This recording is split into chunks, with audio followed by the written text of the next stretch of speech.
Most people see INFJs as calm, patient, and deeply understanding. And that's true on the surface. They're known for staying quiet during conflict, listening carefully, and avoiding drama. But beneath that calm exterior is a complex world of thoughts and emotions. And certain behaviors irritate them more than they'll ever say out loud. These irritations aren't always obvious. In fact, some people repeat them every day without realizing how deeply they get under an INFJ's skin. That's because INFJs don't always react the moment something bothers them. They may stay polite. They may stay quiet. But inside they feel it. And once something triggers that feeling, it can shift the way they view the whole interaction, or even the whole relationship. This video is not about what makes INFJs weak or overly sensitive. It's about what bothers them because of how their mind works. INFJs notice things other people miss. They care deeply about meaning, truth, and harmony. So when certain behaviors break those values, it hits harder. You don't have to be an INFJ to understand this video. But if you are, you will probably recognize every single point. And if you know someone who's an INFJ, this might explain a few things they've never said out loud. Let's start with something that seems small, but to an INFJ, it's the fastest way to ruin their mental flow. Thing number 1. They hate interruptions while thinking. INFJs spend a lot of time in their heads. They're not zoning out, they're thinking deeply, connecting ideas, or solving quiet puzzles in their mind. That inner focus is part of how they make sense of the world. It's also one of the things that brings them peace. So when someone interrupts that flow, whether it's with a loud noise, a question, or a casual comment, it doesn't just break their concentration. It breaks their sense of mental safety. To someone on the outside, it might seem like no big deal. You ask a quick question, or you start talking to them mid-thought, and they blink, pause, and seem thrown off. What just happened is this. They were 5 or 6 layers deep in thought, and now they're pulled to the surface without warning. That sudden shift can leave them feeling annoyed, anxious, or even angry, though they rarely show it. INFJs don't snap. They internalize. They may nod or respond quietly, but inside, their thought process has crashed. What they were building in their mind is gone. This reaction isn't about being antisocial. It's about how their dominant function, introverted intuition, works best in silence and flow. When that flow is interrupted, it's like a movie being paused mid-scene, and when it's restarted, the mood is lost. This is especially frustrating when the interruption is unnecessary. Casual chatter, background noise, or being pulled into shallow conversation when they were mid-thought is irritating beyond what others might understand. It's not just at home or in quiet place. It happens at work too.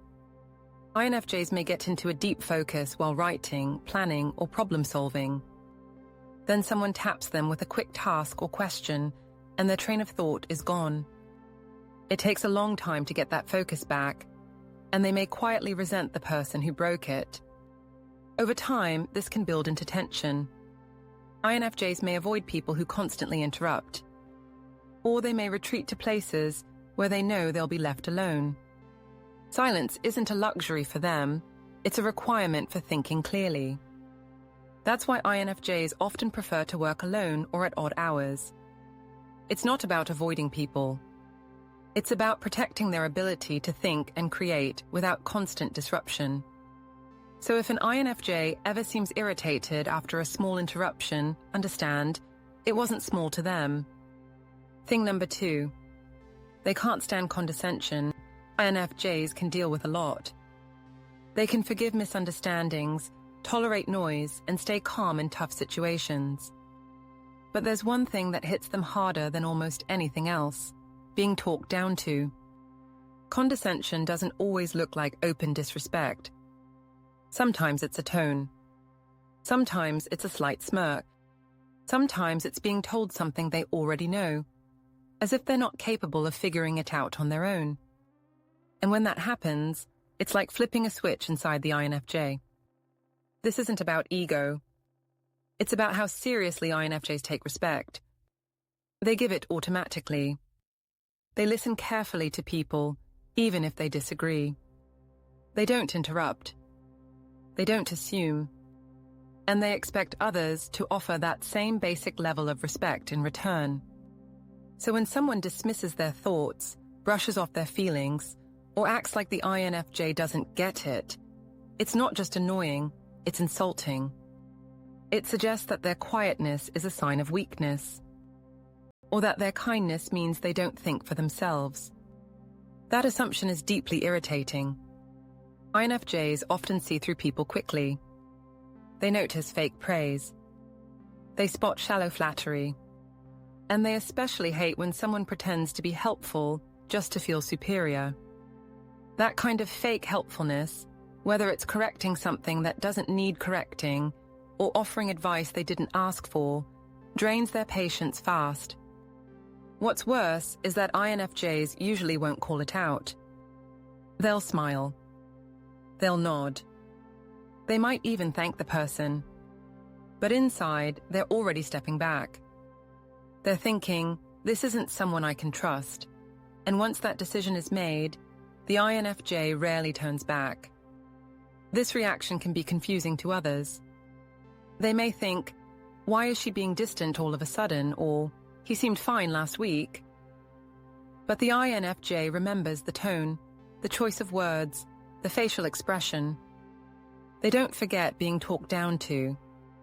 And they don't stay close to people who make them feel small.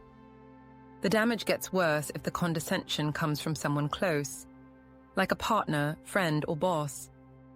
INFJs expect their inner circle to be safe. So when that trust is broken by a demeaning attitude, it cuts deeper.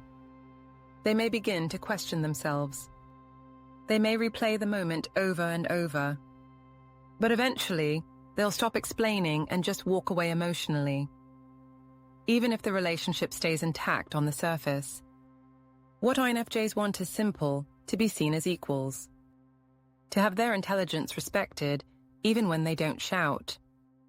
And to be talked to, not down to. Thing number 3. They despise inauthenticity and attention-seeking. INFJs don't expect perfection from people. They know everyone has flaws. But what they do expect, what they need, is honesty. That's why nothing irritates them faster than fake behavior. Inauthenticity shows up in many forms. It could be someone pretending to care when they don't. It could be over-the-top compliments that don't feel real. It could be someone always changing to fit the crowd, or acting like a different person depending on who's watching.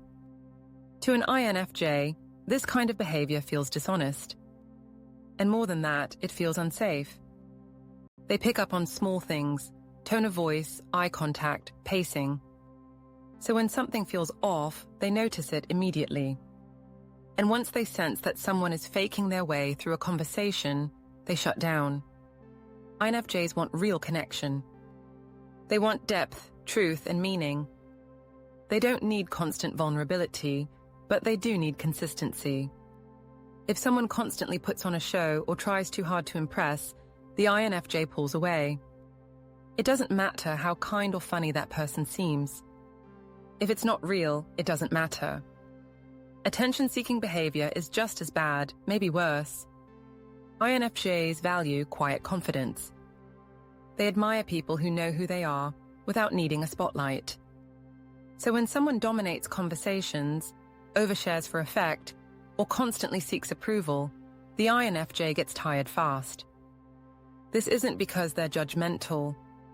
It's because they feel like they're being pulled into a performance, and they didn't buy a ticket. It also goes deeper than just annoyance. INFJs often feel manipulated by inauthentic people. They start to wonder, what's this person hiding, or what do they really want? That leads to mistrust, and once the INFJ stops trusting someone, the relationship begins to crumble.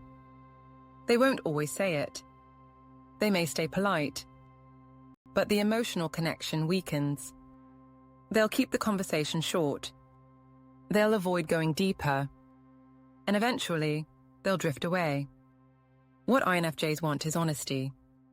Even if someone is awkward, shy, or different, that's fun. That's fine, as long as it's real. The moment it turns into performance, the INFJ checks out. For them, sans or success isn't fun. It's exhausting. Thing number 4.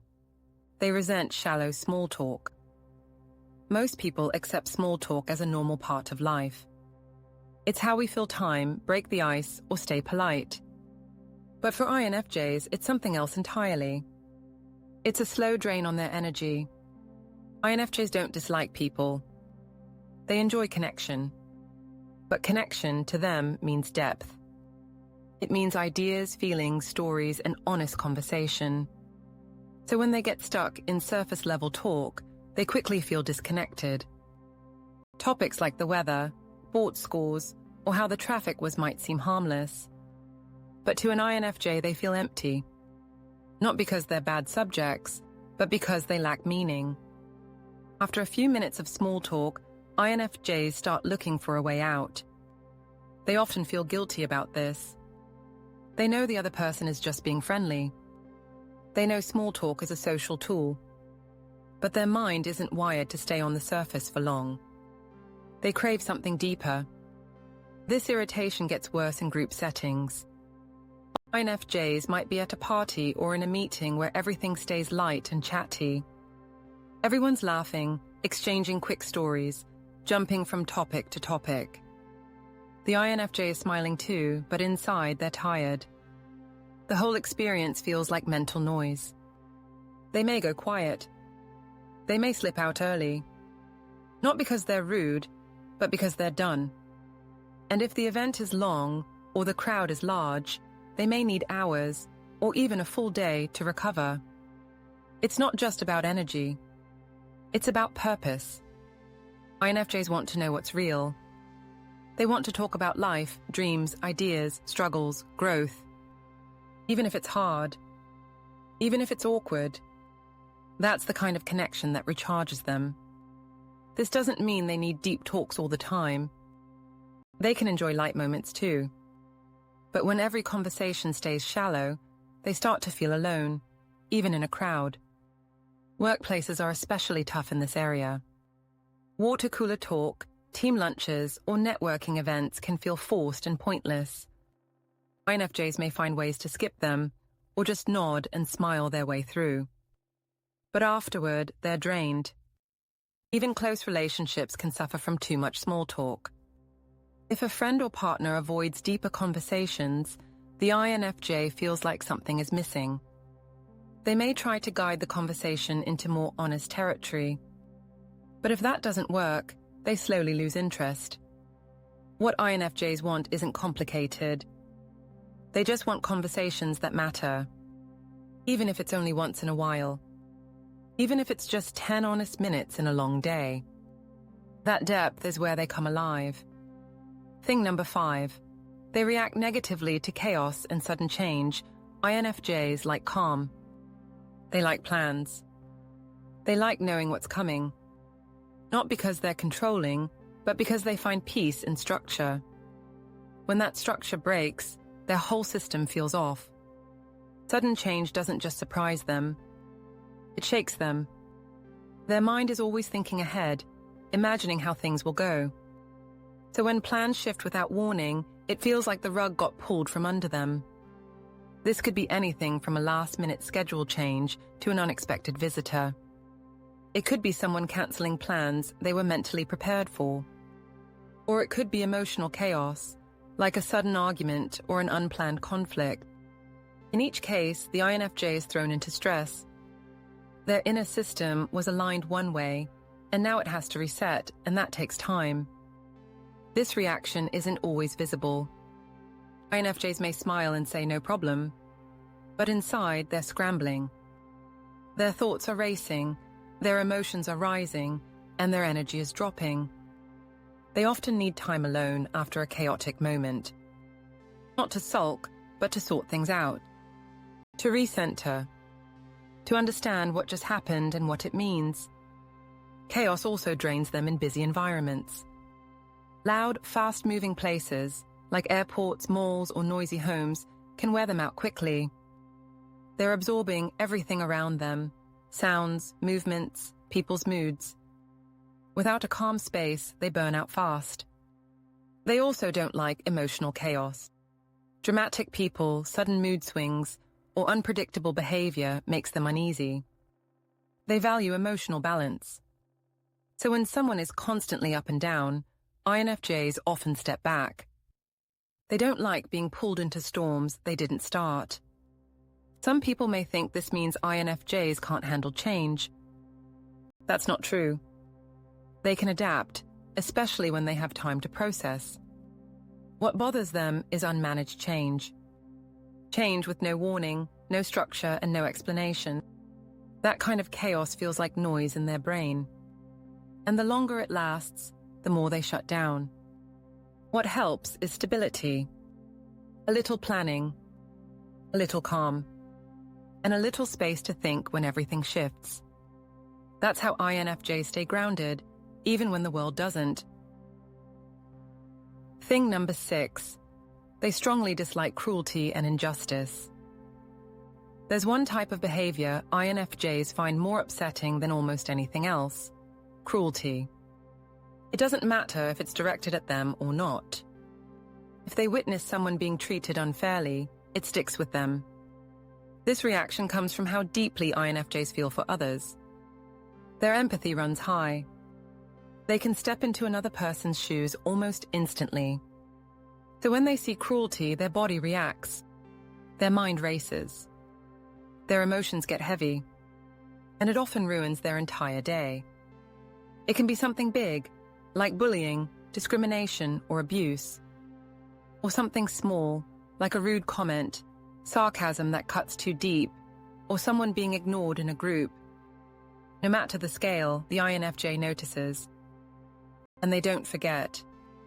Even if the situation doesn't directly involve them, they still feel it. They might speak up, or they might go quiet. But inside, they're upset. And if the person being cruel shows no remorse, the INFJ may walk away completely. This also applies to systems or environments that feel unfair. A toxic workplace, a biased teacher, or a rule that punishes the wrong people, all of it triggers something strong in the INFJ. They want balance. They want things to make sense. So when they see people suffer for no reason, they get emotionally overwhelmed. Cruelty goes against everything they value. They believe in kindness, fairness, and compassion, even when it's hard. So when someone acts without care, or uses power to harm others, the INFJ sees it as a major red flag. Even if no one else notices, they do. This trait shows up early in life. Many INFJs were the kids who stood up for others on the playground, or who felt sick when another child was scolded unfairly. That deep sensitivity never leaves, it just gets stronger with age. What makes this especially frustrating is when other people brush it off. They might say, "Don't take it so seriously," or "That's just how life is." But the INFJ does take it seriously. They can't ignore what they see, and they don't want to live in a world where cruelty is normal. They may not always take action, but they remember, and they distance themselves from anyone who seems okay with hurting others. For an INFJ, kindness is not optional. It's necessary. To most people, INFJs seem calm, patient, and hard to upset. But under that quiet surface is a sensitive, thoughtful person who feels things more deeply than they show. These 6 behaviors, interruptions, condescension, fake energy, small talk, chaos, and cruelty, don't just annoy them. They go against how an INFJ thinks, feels, and connects. That's why these behaviors don't just fade away. They leave an impression. The goal isn't to walk on eggshells around an INFJ. It's to understand where their reactions come from. Their irritations reveal their values. They show what matters to them: peace, honesty, respect, meaning, and fairness. If you're an INFJ, this video might have helped you feel seen. You're not overreacting. You're just built differently. And if you know an INFJ, now you understand a little more about what they quietly deal with every day. The next time an INFJ pulls back, goes quiet, or seems unsettled, check the energy. It might not be what you said. It might be how it felt. INFJs don't ask for much. Just truth, peace, and kindness.